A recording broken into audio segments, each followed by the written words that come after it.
Arc Raiders makes surviving and extracting an increasingly tense affair, but there's a lot of work still to do to make it appealing to the multiplayer masses. The PvP multiplayer shooter space is crowded right now. Fortnite continues to dominate, leaving others like Apex Legends and Destiny 2 to fend over its scraps, while any new, budding live service title merely hopes to avoid the same result as Sony's ill-fated Concord, by carving out its own niche. Unfortunately for developer Embark Studios, Arc Raiders is a sci-fi extraction shooter that falls into the latter camp, starting from scratch by setting players off in a desolate world full of rival players and enemy robot NPCs and tasking them to survive within it. Fortunately for Embark Studios though, it seems like it's leveraging the experience gained by working on the finals to hopefully make it a success, even if Arc Raiders feels a tad light on variety, judging by the 3 hours I recently played. Before I dive deep into my impressions, it's worth noting that the server on which I played Arc Raiders was closed off and kept exclusively for press, causing maps to probably not be as populated as intended, despite Embark Studios' best efforts behind the scenes. This meant when initially playing Arc Raiders as a solo player, the act of shooting, exploring and surviving felt especially sporadic, with very little to do on these giant open maps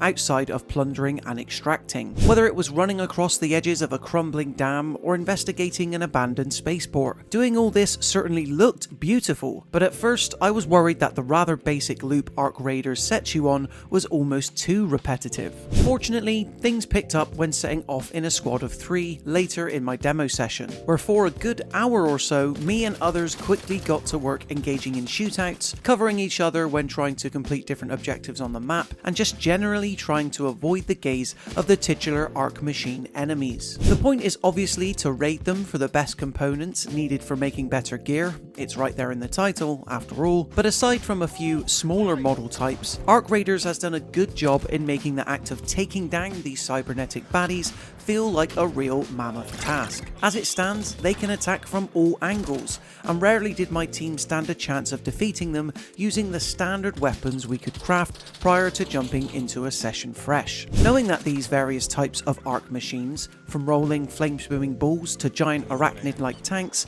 are forever roaming the lands makes traversing them always especially tense, and does well to break up the general bullet versus bullet action that occurs when an enemy player turns the corner. My only real problem with the Arc machines as they stand is purely the design of them, because while metallic robots are intimidating to fight, whether they're flying or hulking across the dunes, I couldn't help but feel like I'd seen similar enemies before, in the likes of, say, the Terminator. Between bouts, I was pleased to see that Embark Studios has cut out much of the noise by making your main hub of Speranza a series of menus as opposed to its own mini open world city. While likely disappointing to some multiplayer fans who like getting deeply invested in lore, and there's a lot of it here, I preferred the approach since it made taking on challenges, speaking to traders, and then crafting better materials quick and easy. From what I could tell, getting better gear means either crafting them using components found out in the field and then improving them, or gradually upgrading the better crafting tables themselves,